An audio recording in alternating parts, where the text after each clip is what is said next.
everyone, I am Denika Eizel Viloria, student from BTLEd HE-3 in the University of Northern Philippines. So in today, I'm going to share or demonstrate to you what are the different classification of tools used in the sewing process. Specifically, I'm going to demonstrate to you the different 5 classification of tools. We have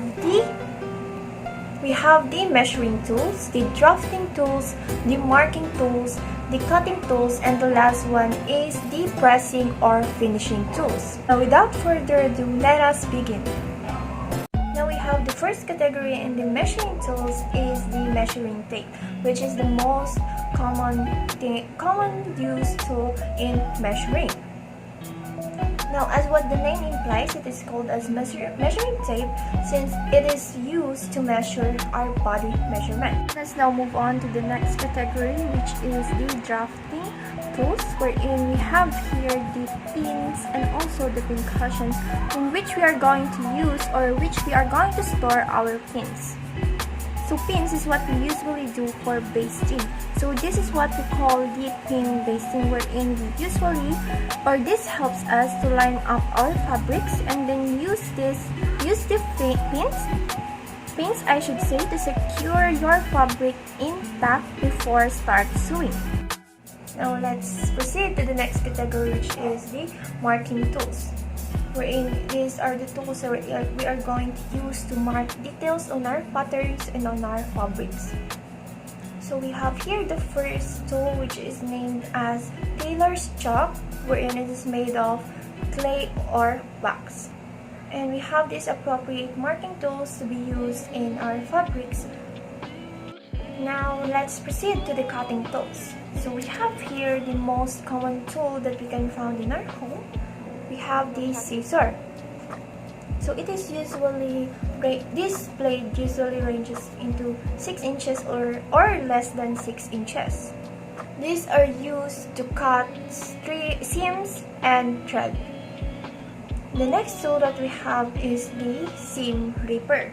Now at the end of this, or at the tip of this, we have a blade that we can see here, wherein it is used to remove stitches or thread. Now the next one is the thread clipper, wherein it is used, as the name implies, it is used to clip up the threads. Now let us proceed to the next category, which is the stitching tools, which I forgot to state that on my introduction. That's why we have here the first tool that we have, which is a very helpful tool, and this will definitely help us thread our needle. More is here. So first, we're gonna have to insert the eye of the needle in the loop or in the wire.